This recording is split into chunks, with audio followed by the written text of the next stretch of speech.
Well, this is the part of last week's video that you didn't get to see. All of the stuff that came from inside that storage shed out here. I mean, thank goodness it hasn't been raining, but oh my gosh. Number one, the flies. I'm just not even going to bother trying to swat them off my face. And number two, it has been stinking hot. So it's 7 in the morning right now. Kirsty's over in the gardens and I'm going to do my best to see if we can make sense of all of our storage stuff. Because when you live in a tiny home, not everything can live in your tiny home. So we've got to figure out whether or not we can make this pantry build into kind of a multi-purpose room. All right, step number one, it's not also going to work to have my brewing bench in there. So I've got to get that out of there. And we want to get the freezer in there. Let's see if we can at least accomplish that before, well, man, it's got to be 30 degrees already. So let's see how far we get.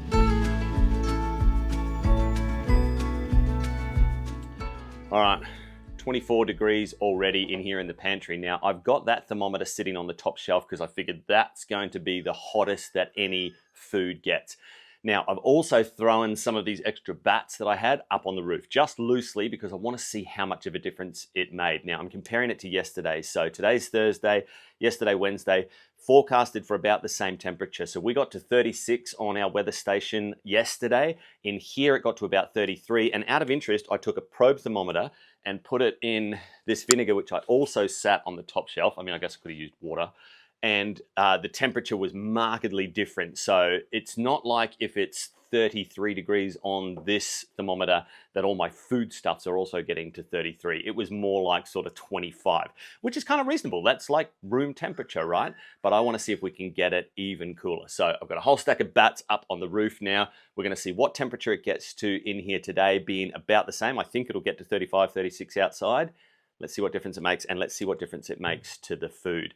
And for those of you that were asking, this stuff, when it's canned, like it actually, look, it reduces the shelf life in terms of its texture, taste, and color, but not safety. So you lose about 30% for every 10 degrees. So if ideally, you want this at 20 degrees and you're keeping it at 30 and, at 20, you might get 5 years out of it. Then if you were, say, 30 degrees in here, you might only get 3 to 4 years out of it. So that's the only difference it makes. It's not a food safety concern, but obviously the cooler you can keep stuff, the better it is, because the longer you can keep it, because the better it'll taste for longer. All right.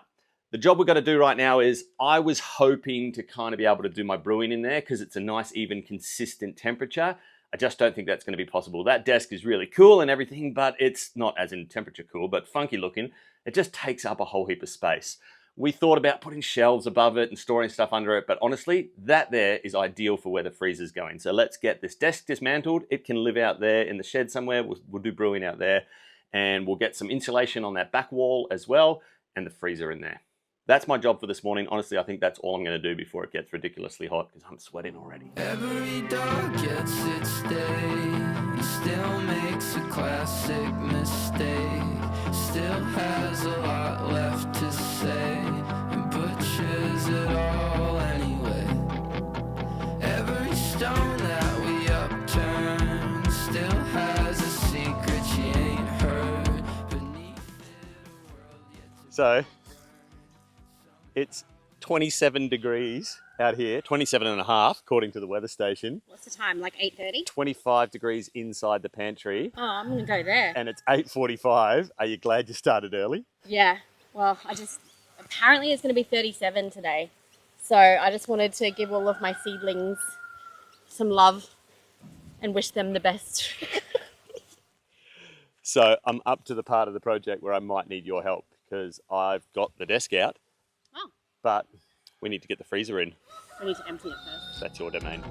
I don't wanna waste more time in life. It's just a flash in the pan when I'm doing the best that I can, and I will be until the end, till the end. I don't wanna leave behind the darkness. I will be afraid of the light, pay the price of the cold. Why waste more time when life is just a flash in the pan? Perfect fit. So it's actually 4:30 in the afternoon now. This is the downside of living out here and getting to summer, is that we've got these massively long days now. Like we could be getting up at 5 o'clock and the sun's not really setting until after 6. So we've got these 12, 13 hours worth of sunlight hours, but we've also got these like 5 or 6 hours of totally unusable time in the middle of the day. So we went till about 11:30, and then we just called it. So it's 4:30 now. Temperature update, it got to 37 degrees outside. It got to just over 33 in here, and our food was a few degrees cooler than that. I'm not sure if the bats that I put outside on the roof made any difference at all. And to be honest, I only had 10 that I put up there, and then I stole 4 to put back there behind the freezer. And now I want to finish that off. Now that I've seen that, I want to finish that wall. So I'll put 4 more on there. But a tip that some of you guys gave me was, why not just stop the outside steel heating up in the first place? And I've got to agree, that's probably a good idea. I mean, our tiny home is the same. It's a steel shipping container and nothing's stopping the sun from hitting it. It's fully insulated on the inside and it's totally livable. But when we get a roof over the entire structure, eventually that is going to make a world of difference. So I've got some 50% black shade cloth that I'm just going to run some lengths down the outside there. Look, when it comes to finding solutions for things like these, a lot of times in the comment section, your comments are right, but they're also expensive. And I guess I want to make sure that we're doing the balance here of showing the true and honest journey of what it means to homestead and on an actual budget. Like Kirsty works part-time and this is kind of my part-time. And so I don't want to be spending $500, $1,000 every week on a new project. Number one, just to keep YouTube happy and entertained. But also it makes it kind of unrealistic for those of you that are watching this going, well, yeah, no, that's great, but that's out of reach for me. I couldn't do all of those projects and spend all that money. So, you know, good on you if you've got it. If you've got a $500 a week budget to be able to spend on timber and materials and new tools and that, awesome.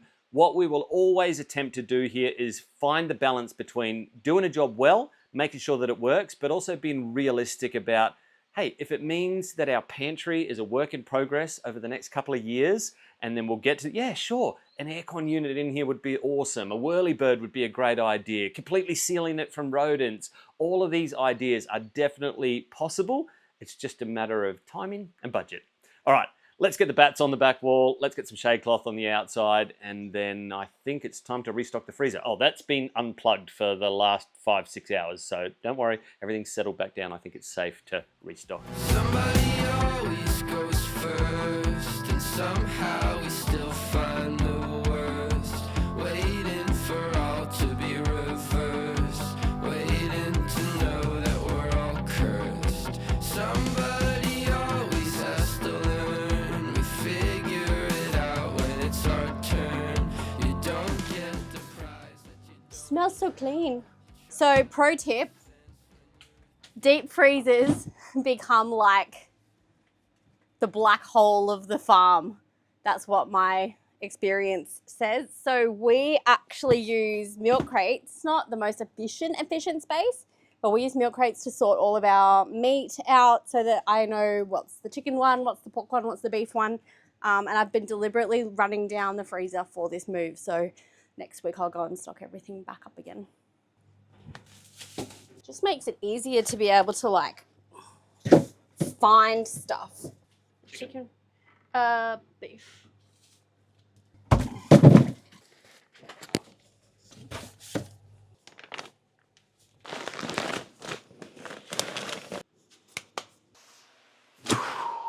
It nearly broke. Was that your chair or mine? It's really hot. What's really annoying is that all day it has been stinking hot and we just couldn't work. And now, when it doesn't matter, all these clouds are rolling in. I don't think it's going to rain. I'm kind of panicking about it. No, they're way too high. That would be Murphy's Law, you know, like With all that stuff still out there. You wait and you wash your car. Yeah. And then the next day it rains. Yep. Tell me about your chair, babe. Aw, look, okay. Are we keeping it? I know it doesn't fit in the tiny home, but this was my 40th birthday present, and what I always wanted was, I affectionately referred to it as the Morpheus chair, Yep. and if you're any fan of The Matrix, you know why. Mm-hmm. But it's a Chesterfield. It's a Chesterfield. We are cooked by the heat. I'm like, I can't think of the name. I was going to say herringbone, but that's the cap. It's a Chesterfield. Sufficiently weathered. Yeah, and cat scratched, but you know what? It looks like it came out of an old library, and it looks like it's been well loved, and it has. I did do well with that one, didn't I? So yeah, I know it doesn't fit in the tiny home, but We're keeping that. We're keeping that. I'm not sure about these old cinema chairs that I got. Oh, they were fun in the cottage, but they definitely also don't fit in the tiny home. Like, that was one of the things that has been difficult moving our lives to a tiny house, is like getting rid of, you know, so much of our stuff. And there's a lot of stuff that you can get rid of, but there's some things that you curate, particularly the older you get, that you curate and they're meaningful. I'm really, really good at getting rid of stuff. This one here has a bigger shed. You have more in your shed than we do in our house. So this is a 6x6 Pantry space. not included. 36 square meters, and the tiny home would be around 25 square meters. Yeah, fair. These things here, I said to Regan, we have one each for our keepsakes for our entire lives. School reports, you know, all the stuff that you keep. Photos, stamp collection. Photos. Coin collection. We had a rad old time going through old photos yesterday. The Smurfs kids, collection. I don't have that. There's a lot of stuff you keep when you've got a whole house when you can keep stuff, but when you downsize... Yeah. Have you ever heard of the Swedish art of death cleaning? The older you get, the more you purge things that aren't meaningful to you, so that inevitably, when you pass, your children aren't left to clean up all of this stuff that they think meant something to you, but it really didn't. So I'm all for that. So I hear what you're saying is we need to do some purging. Mm-hmm. Because there's definitely some stuff out there that is probably never going to make it into the tiny home, right? This is Regan's worst nightmare. And he's the one that goes to the dump, so I can't even sneak things into the rubbish. Do you know how many times in our married life Regan's been like, did you mean to throw that out? And I'm like, damn it. Like your I netball thought I trophies? got it. Every time you tried to throw your netball trophies out, I would save them. Did you save them this time? Were they in a box at the dump this time? Yes. I didn't look in any of those boxes. Yes. They're finally gone. What do I need my old netball trophies for? After It was 30 participation years. awards. It wasn't even like anything outstanding. I've got some interesting things to point out that you keep. Are you going to uncover me? Yeah. Let's do it. Okay, if the fan sound came through, just know it's that hot. Yeah, You we're not can turning deal with it it. off. We're not turning it off. Okay. Things that Regan will not part with. All right, I see the first one you're looking at. To be fair, my granddad made this little garage, and he was quite the woodworker, although that has to be like 40 years old now. I know it takes up a whole stack of space, but granddad made it. Where's it going to go? I'll find a home for it. What's the next one, babe? You can't even read that anymore, but that used to say Regan on the back of it. Can someone say 80s? Look, obviously I don't fit it anymore, but it's a good little cat chair. No? That doesn't fit in the tiny house, otherwise known as a rat nest. But I can tell the cats use it. Maybe I'll concede that after 40-something years, it's time for the kitty chair to go. I'm kind of embarrassed. Does anybody else have like unmentionable parts that they have on the farm? Behind the shed is terrible, but like I'm feeling so vulnerable and uncomfortable. We're down to 6 boxes of books and we're not getting rid of any more. Yes? No, those are the essentials. This is the thing that we're fighting over currently. But there's no argument here because this is like tubs and tubs and tubs of Lego. Can you imagine when we've got grandkids? And my kids are just as OCD as me, so they're all sorted by colour. There's the greys, there's the tans and browns. So the Legos are yes, we're keeping. The books are a yes that we're keeping. Board games? I don't know about your family, but our family has thrived on really nerdy board games. There's some epic games here. We got rid of a lot. This one's still in the packet. These ones are the family favourite, hands fun down. fact. Oh, here we go. Netflix just bought the rights to Catan. There's going to be like a movie or a TV series on Settlers of Catan.